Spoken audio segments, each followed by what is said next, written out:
Alexander the Great. From 323 through 281 BC. The summary of the introduction are the careers of the key contesting members of Alexander's ruling elite, which ended in the primacy of Perdiccas at Babylon in 323 BC. This is the story of the real-life Game of Thrones. Imagine a Highland Napoleon.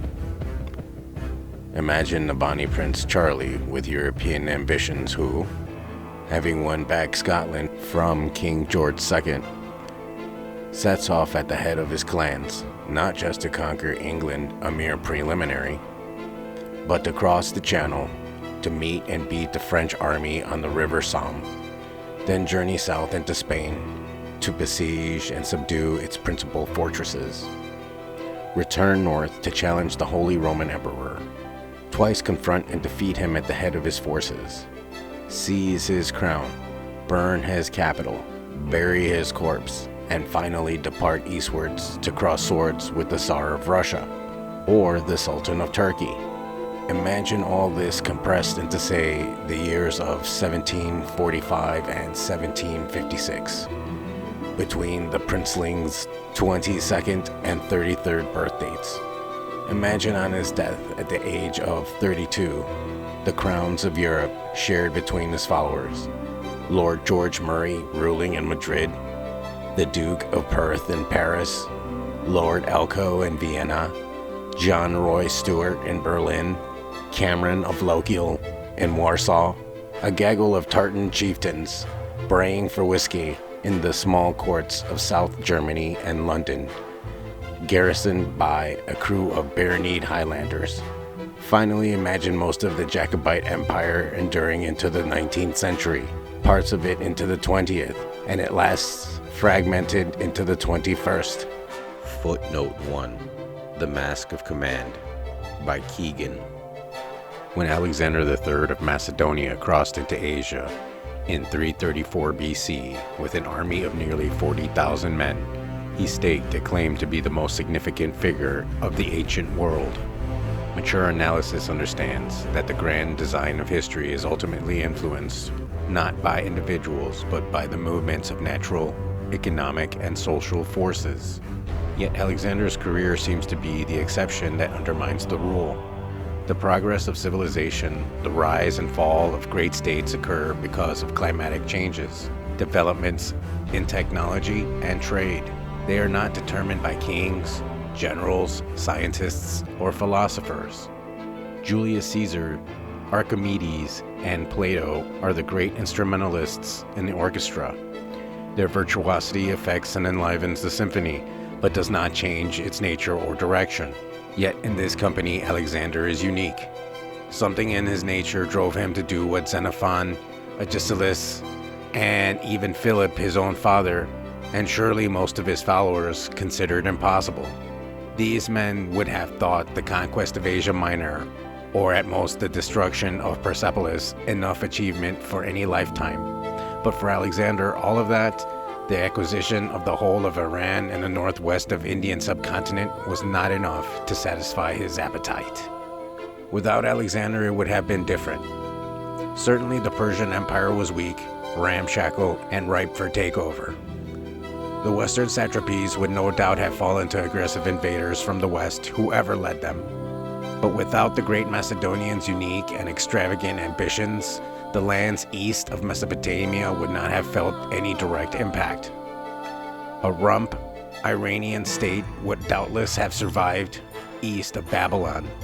Hellenism would not have spread to the shores of the Caspian or the valleys of Transoxiana and into what is modern Pakistan.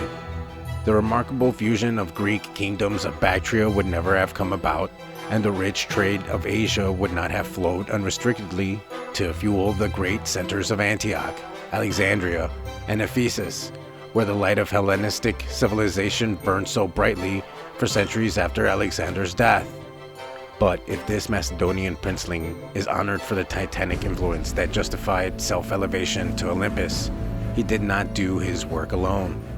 The extraordinary conqueror Darius was kept company by lieutenants who lived on a scale almost as Homeric as his own.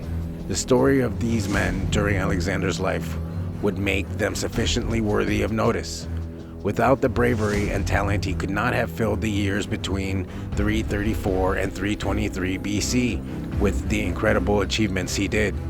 Yet it was the fact that many of these same individuals dominated the world for 40 years after his death that puts their true significance into perspective.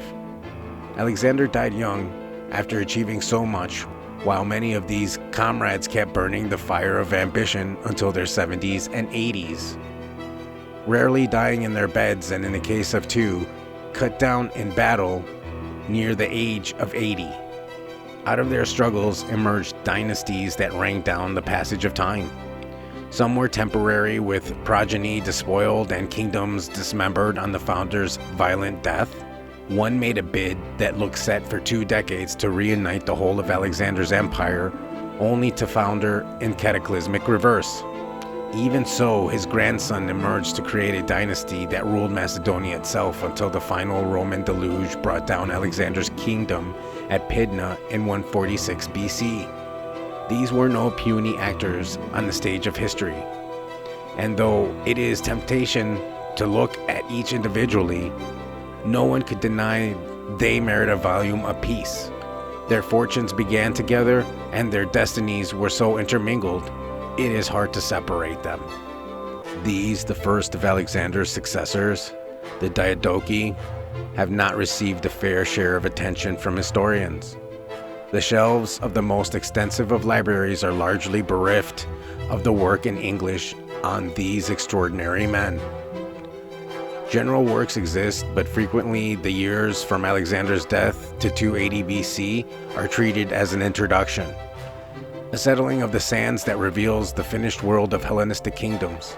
The likes of Demetrius Poliorcetes, Pyrrhus of Epirus, Antigonus Gonatas have received more attention, but they were of a later generation and did not march and fight alongside the great conqueror.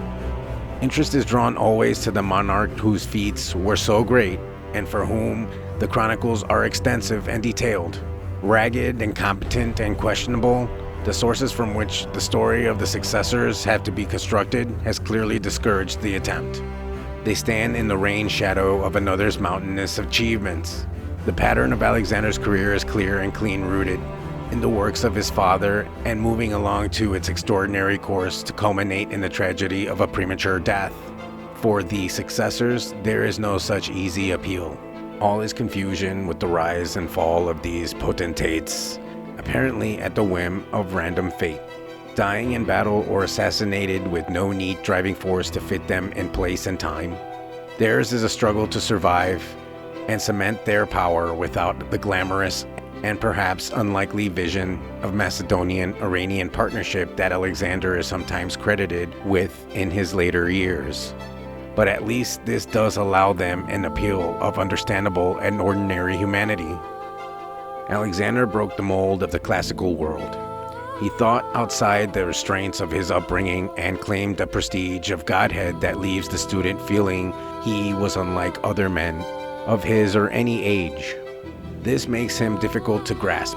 He bestrides the world too high to be knowable in ordinary terms, though the attempts to do so have consumed forests of papers over the centuries. But his successors are exemplars of human fallibilities that are shared by many and seem more contemporary for it. Unbound, rootless, international, and irresponsible, they are familiar if far from wholly admirable. Seleucus, with his loathing of paperwork, Lysimachus and his reputation for parsimony, and Ptolemy, with his inclination to ruinous domestic arrangements. They are graspable in a way that the all-conquering Macedonian Achilles is not. The soldiers who invaded Persia in 334 were pursuing an idea that Alexander had inherited from his father Philip II. The Asian War had provided the context of the king's policy in the last years of his life, though the idea itself had longer gestation. Since Cunaxa, the March of the 10,000, and Agesilaus's campaigns in Asia Minor, the invasion of the Achaemenid Empire had been canvassed. most urgently through the voice of Socrates. Yet over his short, extraordinary reign, Alexander would transform the concept into one uniquely his own, so that it would seem to the future generations the genesis of the crusade against Persia began with him. What is true of the policy is also true of the instrument that accomplished it. The army that crossed the Hellespont on the heels of Alexander was largely the one reformed and used to such good effect by his father, Philip II. Certainly without the political, military, and ideological groundwork laid by Philip, it is impossible to imagine the achievements in Asia, but that is a truism that must not detract from the remarkable impact of the supreme figure of the ancient world. And like the idea itself, the army that accomplished it would be changed and made his own by Alexander over a decade of conquests. From top to bottom, it would wear a different face in 323 from that at Pella, when a 22-year-old Alexander first set his foot on the road to Asia. Nowhere is this more apparent than in the hierarchy of command. Officers of the highest rank at Alexander's death will be looked for in vain in the early battles against Darius, while many who filled the greatest offices in 336 were long gone when the young king expired in Nebuchadnezzar's palace at Babylon. Death in bed or in battle, honorable retirement, and natural wastage can explain some, but far from all the changes charted by the chroniclers of the reign. Alexander's accession to his father's undivided inheritance had depended on, amongst other things, the adherence of Philip's greatest officers. One of the most important gained much from his efforts. About him, Philip had commented years before, "The Athenians elect 10 generals every year, but I have only ever found one, Parmenion." Footnote 2. Moralia by Plutarch. This man had been a great aristocrat in Macedonia even before Philip had become king. Famously, at the time of Alexander's birth, 2 other events combined with the arrival of an heir to complete his father's happiness. His chariot teams had won a victory in the Olympic Games, and Parmenion had achieved a decisive triumph in a battle against the Illyrians. Parmenion was in his 60s when the invasion of Persia began, and the authority and prestige of his name was unassailable, second only to Alexander in the army of invasion. In combat, he commanded the left of the battle line, while on the right side, the king headed the decisive thrust.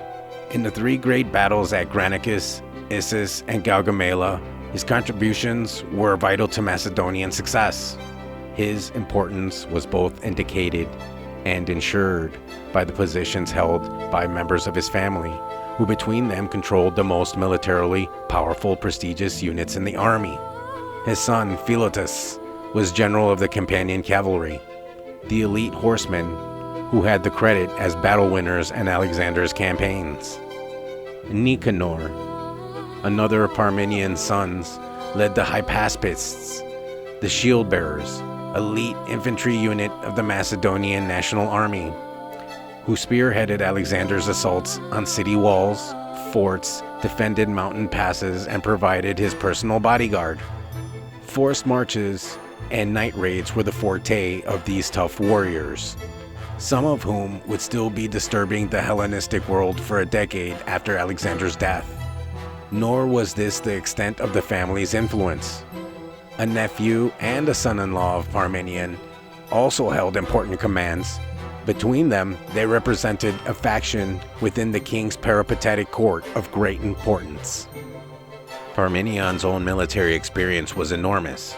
Indeed, he had campaigned in Asia before his young monarch when leading Philip's initial expeditionary force that penetrated as far as Sardis before the Persians counterattacked. His efforts had smoothed the way for the main invasion, and it's not surprising that he frequently found himself in independent command where Alexander himself was not available. After the Battle of the Granicus, while the king marched south to Caria and Pamphylia, Parmenion led the other half of the army along the royal road through the heart of Anatolia. Though frequently reuniting with Alexander and present for the great battles in the war against Darius. The old marshal continued to lead the large detachments on independent missions. The conquest of Syria was left to him while Alexander dallied at the siege of Tyre. When the army was reunited, the older man often held direct command of the main body with the regular infantry and baggage train, while the king pushed on ahead with the cavalry and elite foot soldiers to sustain the momentum of the conquest. Darius, after his last defeat in battle, withdrew to Media as the Macedonians plucked the fruit of victory in Babylon, Susiana, and Persepolis. But his respite was short-lived. The invaders came after, chasing him out of Ecbatana and deep into Iran. While Alexander continued to chase, Parmenion went no further and stayed in the city chosen as the treasure house for the vast Achaemenid booty that he was entrusted to bring up from Persepolis. Parmenion was left with 20,000 men to rest his old bones and guard communication lines with the West. He would never meet Alexander again.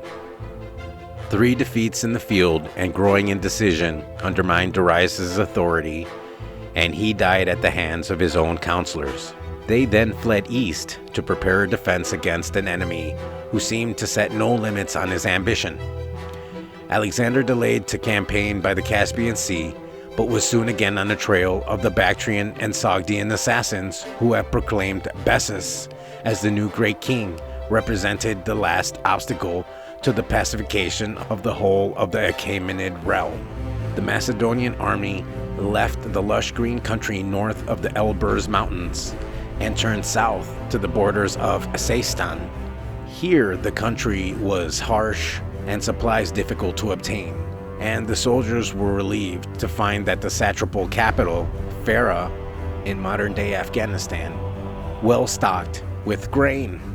There they rested, and there also took place an event that totally changed the face of the organization that had won so much and come so far. Much of the details of the Philotas affair remain mysterious and the context uncertain, but the ruin of the family of Parmenion is only too dramatically clear. Their power had already suffered some erosion. Hector, a younger son, had died by drowning in Egypt, and Parmenion was deeply upset by the event. A second casualty was Nicanor, the commander of the Hypaspists, who barely a month before had died during the chase after Bessus. Alexander had not had time to stop to attend to his funeral, but left Philotas with a small contingent of soldiers behind to mark his passing. Between them, Parmenion and Philotas still held the most prestigious commands in the army, but they were separated and increasingly isolated, and the latter showed a considerable capacity to earn the hostility and resentment of his peers. That he was proud, arrogant, and extravagant was not unusual amongst a bevy of generals to whom ostentation was second nature, but he had little grace to accompany it, and an inability to disassemble his feelings that he and his father had not got more for their contributions to the overthrow of Persia. His showy lifestyle was legend. Leonatus might have silver studs in the sole of his boots, but Philotas kept hunting nets that, when fully extended, stretched for 12 miles. His father Parmenion warned him that to look too great a man would lose him friends, but he took no notice, and when the axe fell, few of his colleagues felt anything but secret satisfaction. The bare bones of the bloodletting at Farah are simply told. Dimnus, a Macedonian of no great note, allegedly hatched a plot to kill the king and confided the details to his lover. This young man was terrified, and to ensure his own safety, revealed the details to Philotas. He, though having many opportunities to tell Alexander, chose to say nothing. And Dimnus's lover, now even more alarmed at the lack of developments, informed the royal page, who straightway told the king. Dimnus was killed before he could be questioned, and Philotas came under suspicion for his failure to inform on the plotters. It seems Alexander initially accepted his explanation that he had not considered the information worth serious attention, but on consulting with his other senior officers, notably Craterus and Hephaestion, reversed the decision. Philotas was arrested, tried, and stoned to death by the assembled army. With the execution of Philotas, the elimination of Parmenion became a necessity, in case family ties demanded he revenge his blood.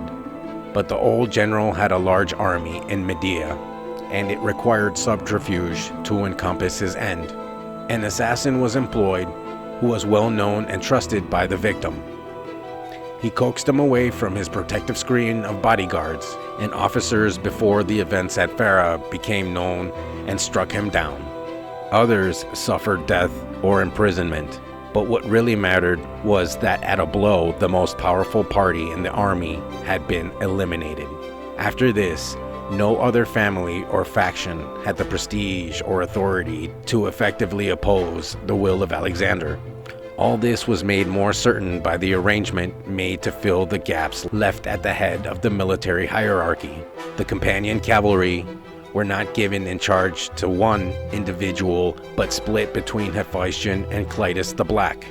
The former, a total intimate of the monarch, was complemented by a grizzled old sweat whose sister had wet-nursed Alexander, and whose promotion was a sop to those worried by the violent removal of veterans who had served Macedonia so well in the past. In no sense had all sources of tension been removed at Farah. Footnote 3.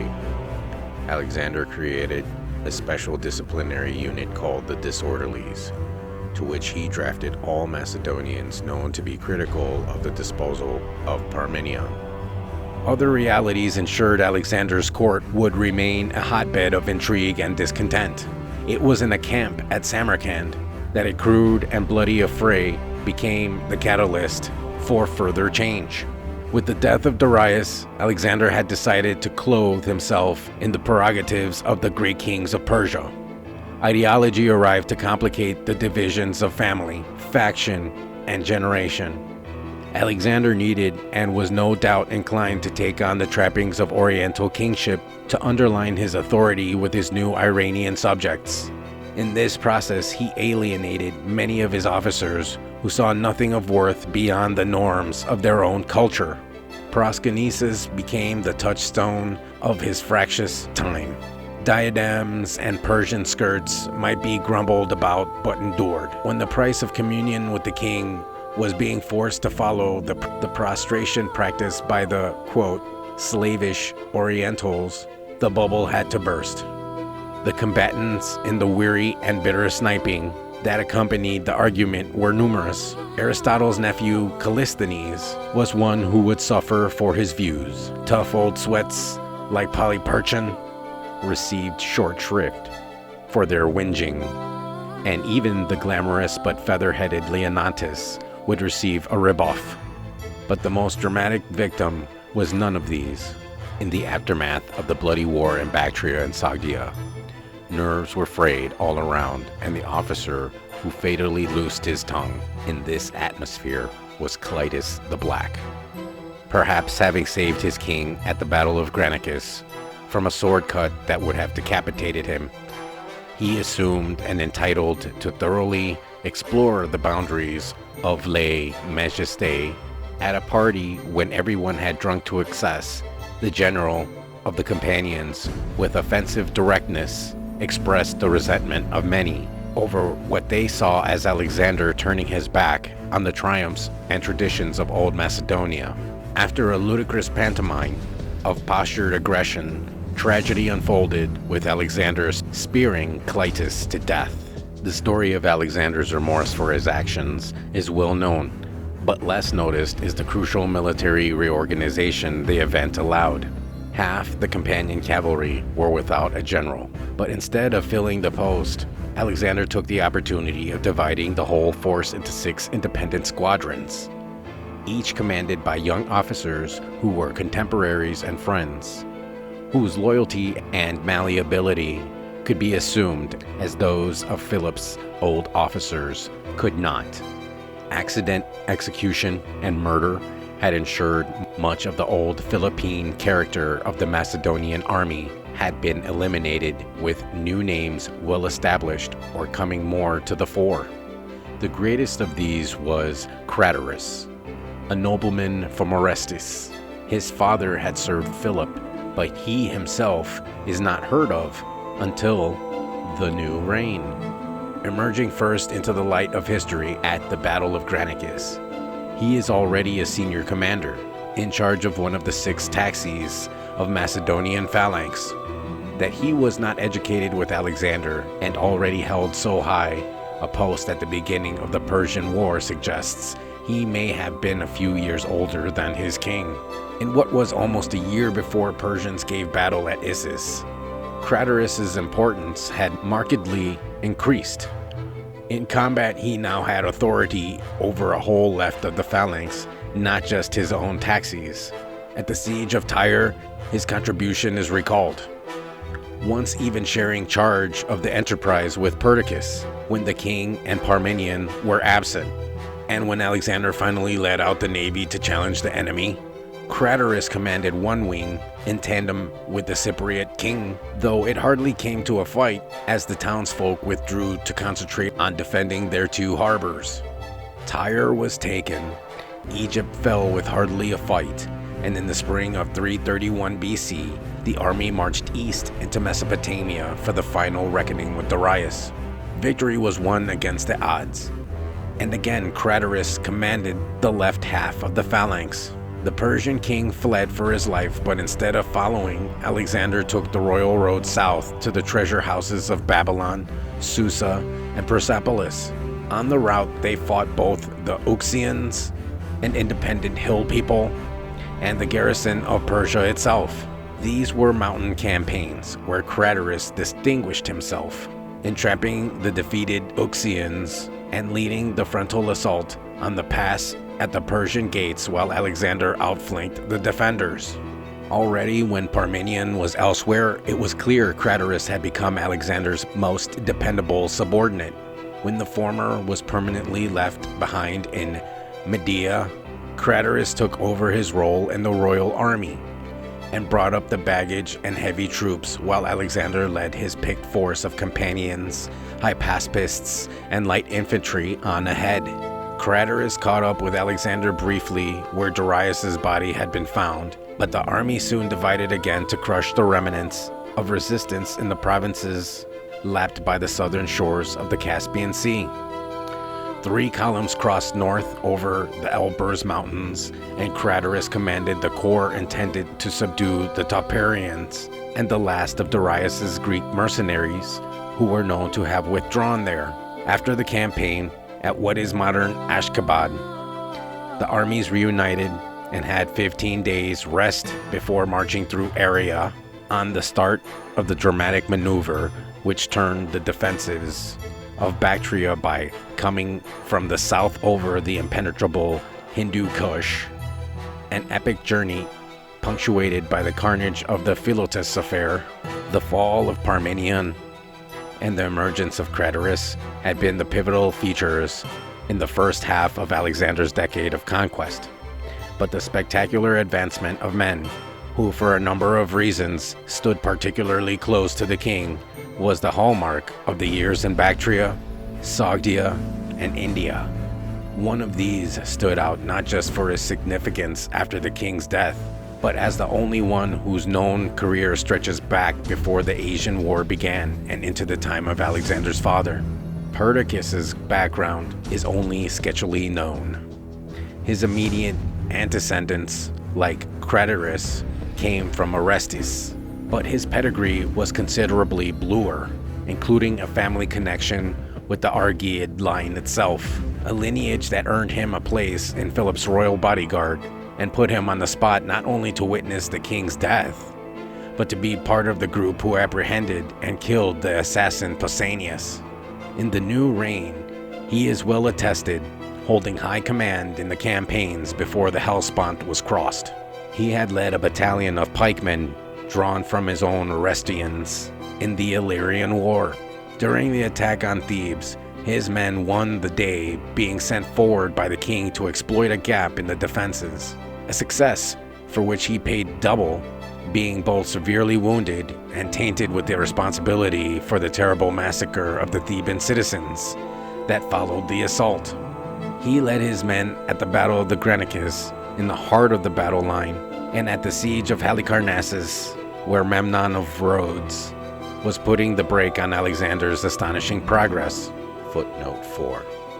The tedium of siege warfare, combined with the effects of a great deal of wine, proved too much for two of Perdiccas's men, who decided to attack the city walls on their own.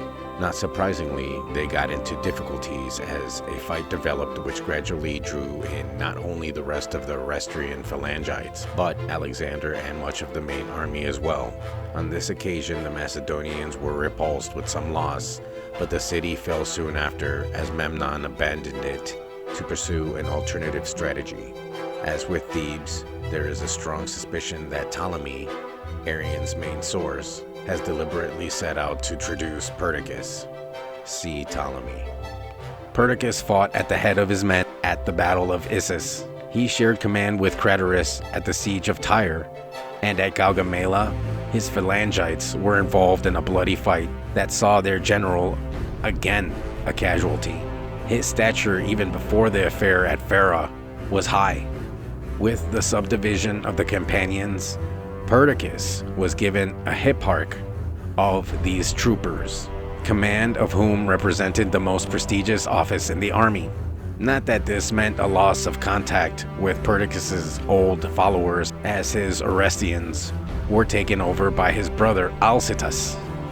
After the hardy warriors of Sogdia and Bactria had finally succumbed, Alexander directed his eyes south to India, and it was appropriate that when the invaders entered the new world of the subcontinent, the group of new men who had been brought forward by Alexander should emerge into the full light of historical fame. Men of the king's generation who had spent most of their adult life outside of Macedonia. Their careers had been founded in Asia, and with their arrival, the last vestiges of the pre-Alexandrine organization fell away. The likes of Leonatus, Ptolemy, Lysimachus, Bucestus, Python, and Seleucus are heard of only occasionally before, usually in the role of bodyguards and friends, but with the invasion of India, they take on the kind of responsibilities that foreshadow their significance after the conqueror's death. They had grown up with Alexander. Some suffered exile for him, and that they had not risen earlier is one more indication of the residual power of men from Philip's reign. Most were aristocrats, connected with the princely houses of Macedonia, who could have expected promotion in due course, but it was in the Far East that they emerged as great men in Alexander's empire. They sailed across the Hydaspes with the king before the battle against Porus, and led the many separate expeditions that were required in the detailed and bloody pacification of the civilizations of the Punjab and the lower Indus Valley. When the Khyber Pass was breached, and Alexander and Craterus rampaged through the Swat Hills, Perdiccas marched with Hephaestion along the main highway with instructions to bridge the Indus and crush any opposition they found on the way. The man with whom Perdiccas shared that venture in the Punjab was unique amongst the men around the king. He had been Alexander's lover for many years, and his was the central relationship of the conqueror's adult life. Since boyhood, he had been his confidant, and Alexander took great pleasure in public emphasis of their relationship. When the king laid a wreath at the tomb of Achilles at Ilium, Hephaestion did the same at that of Patroclus, paralleling their affection to that of the loyal lovers of the Trojan War. While Parmenion lived, he had not held high command. Not that evidence exists to suggest that Parmenion or Philotas blocked Hephaestion's advancement, but his climatic rise to the heights of official power came when the hand of the Philippine tradition had been removed, and Alexander felt free to use his patronage in an unrestrained fashion. The years in the Far East revealed his intention to rule as heir of the Persian kings. Hephaestion was made Chiliarch, essentially a vizier, which as Persian invention implied he was deputy to his ruler in a very special way. Parmenion may have been second in command of the army of conquest while he lived, but Hephaestion's role meant he was second in authority to the king in everything in the state. The patronage brought him to the fore, and that he suffered in the normal way of royal favorites should in no sense suggest Alexander acted perversely. As Hephaestion proved to be competent in military tasks, his promotion inevitably brought him. Still, the great increase in formal power of a lover caused some resentment from officers who could not aspire to such intimacy with the ultimate source of power. There was bad blood between the Chiliarch and Craterus, for one, and he was not alone in publicly feuding with the favorite. Perdiccas's relation with Hephaestion seemed excellent, and was founded on mutual understanding of Alexander's policy of intermingling of Iranian and Hellene in a new imperial ruling class, although this was an anathema to many.